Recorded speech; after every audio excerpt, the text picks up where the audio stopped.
Contaminated water बहुत सारे sources of diseases का कारण हो सकता है। कंटामिनेटेड वाटर, गंदे पानी से बहुत सारी डिजीजेस हो सकती हैं। इस वीडियो में हम ये समझेंगे ये 3 sources of contamination of water क्या हैं और उनको हम कैसे टैकल कर सकते हैं।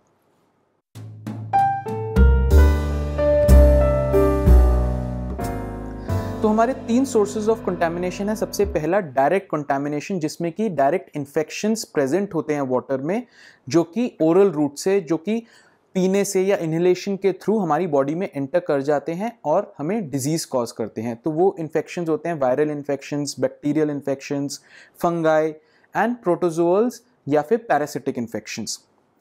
देन सेकंड होता है इनडायरेक्ट मेथड, वेरिन होता क्या है कि जो वाटर होता है वो एक इंसेक्ट्स को पनपने की जगह देता है या कुछ पैरासाइट्स को पनपने की जगह देता है।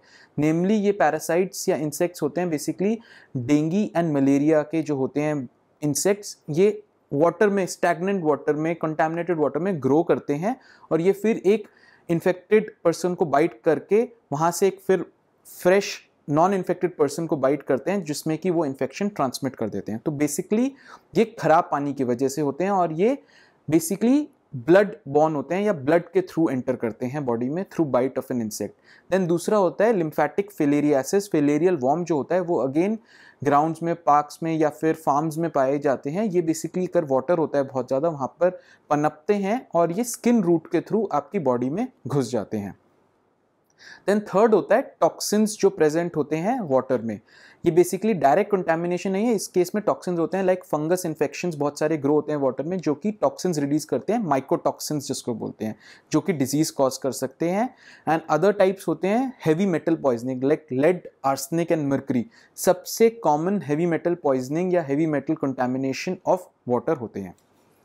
नाउ अब आ जाते हैं जो हम डायरेक्ट मेथड के बारे में बात कर रहे थे। अब हम जब डायरेक्ट मेथड के बारे में बात करेंगे तो हम बात करेंगे viral infections. Viral infections, polio, yes, polio एक वायरस था जो आज की डेट में नहीं मिलता है, बट ये वाटर बॉर्न भी था।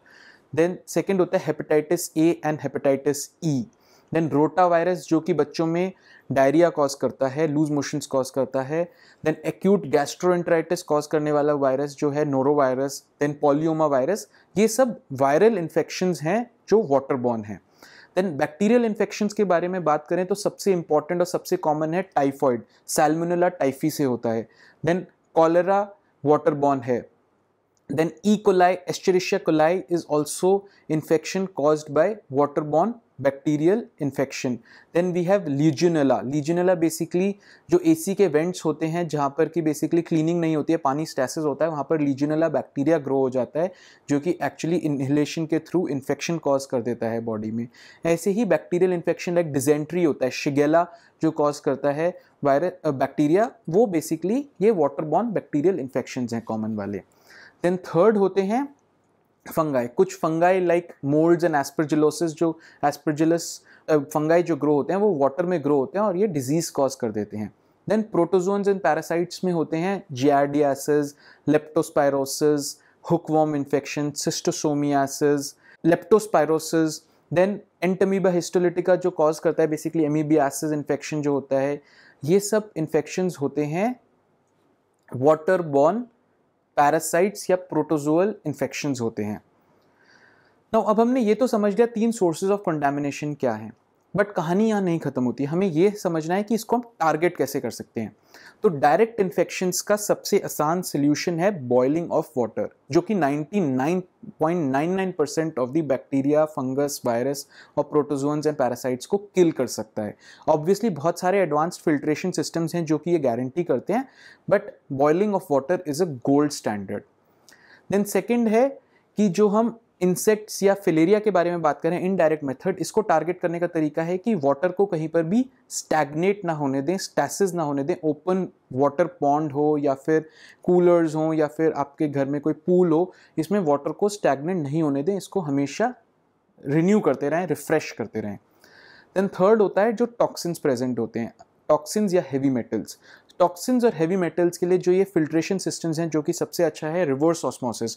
रिवर्स ऑस्मोसिस में मैक्सिमम मर्करी, लेड और आर्सेनिक पॉइजनिंग रिमूव हो जाती है। तो RO systems, advance filtration systems जो आजकल आ रहे हैं, हम घरों में लगा रहे हैं, वो हैवी मेटल पॉइजनिंग को भी टारगेट कर लेते हैं। तो अब आप समझ गए होंगे कि वाटर कितनी इंपॉर्टेंट सोर्स है। वाटर हमें 3 से 4 लीटर वाटर पर डे पीना चाहिए। एंड इमेजिन अगर ये कंटामिनेटेड होगा तो कितनी बड़ी प्रॉब्लम हो सकती है। तो इसीलिए हमें वाटर को हमेशा एंड हमेशा कंटामिनेशन से प्रिवेंट करना है, और ये 3 तरीके हैं जिससे आप वाटर को कंटामिनेशन से प्रिवेंट कर सकते हैं। तो प्लीज़ ये आप खुद भी समझिए, इम्प्लीमेंट करिए, अपने आस पड़ोस में अपने लव्ड वंस को ज़रूर समझाइए इसकी इम्पॉर्टेंस क्या है, हर एक स्टेप की इम्पॉर्टेंस क्या है। क्योंकि हम लोग ये समझ जाते हैं बॉइलिंग से बैक्टीरिया ख़त्म हो गए, लेकिन आप समझिए तो सही कितने सारे बैक्टीरिया, फंगस, वायरस पनप सकते हैं कंटामिनेटेड वाटर में। तो फ्रेंड्स, अगर आपको मेरा ये वीडियो पसंद आया तो प्लीज़ इसको लाइक करिएगा, शेयर करिएगा, सब्सक्राइब करिएगा और मेरे अगले वीडियो का ज़रूर इंतज़ार करिएगा। थैंक यू एंड धन्यवाद।